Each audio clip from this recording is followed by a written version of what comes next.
कर्म तेरे अच्छे हैं तो किस्मत तेरी दासी है, नियत तेरी अच्छी है तो घर में मथुरा काशी है। मन कभी सही सोचता है तो कभी गलत, क्योंकि आत्मा में प्यार का संस्कार भी है और नफरत का भी। जिस संस्कार को ज्यादा इस्तेमाल करोगे वही स्वभाव बनता जाएगा। अब आपका चुनाव है कि आप प्यार चुनते हो या नफरत। नफरतों में क्या रखा है? मोहब्बत से जीना सीखो, क्योंकि ये दुनिया न तो तुम्हारा घर है न ही तुम्हारा ठिकाना।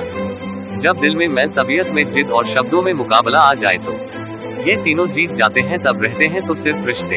गलत पासवर्ड से अगर मोबाइल नहीं खोल सकता तो गलत तरीके से जीवन जीने से खुशियों के दरवाजे भला कैसे खुलेंगे? दूसरों की जिंदगियों में झांकने से कुछ नहीं मिलने वाला। यकीन मानिए आपकी जिंदगी में ऐसा बहुत कुछ है जो इंतजार कर रहा है कि आप अपनी जिंदगी में झांके। माँ बाप के साथ आपका सुलूक वो कहानी है जिसे लिखते तो आप हैं, मगर आपकी संतान उसे आपको पढ़कर सुनाती है। बड़ा ख्वाब वह नहीं होता जिसमें सिर्फ आप शामिल होते हो, बड़ा ख्वाब वो होता है जिसमें आपके साथ साथ आपका परिवार, आपके समाज, आपका देश और पूरा विश्व शामिल होता है। जो इंसान खुद के लिए जीता है, तकलीफ और दुखों में सब्र से काम लिया करो, क्योंकि सोने को आंख से आजमाया जाता है और इंसान को तकलीफों और दुखों से।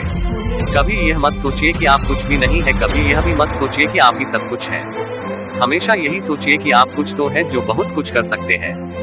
जिंदगी से शिकायत मत रखो, सोचो कि जो कुछ मिला बेहतरीन मिला और जो ना मिल सका तो बेहतर ही हुआ।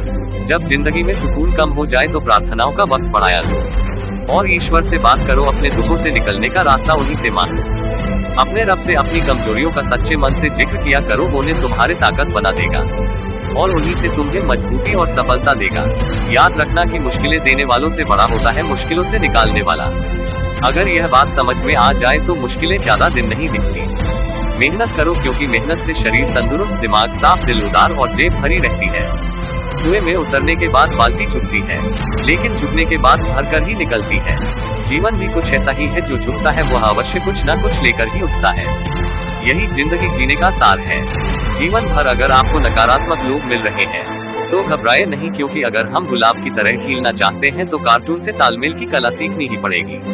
कमल को देखा है ना कीचड़ में भी कितनी शान से लहराता है, बस यही है जीवन के साथ तालमेल की कला। मुस्कुराओ की जिंदगी बहुत खूबसूरत है और मुस्कुराहट के लिए यह वजह काफी है कि परमेश्वर से प्रेम करता है।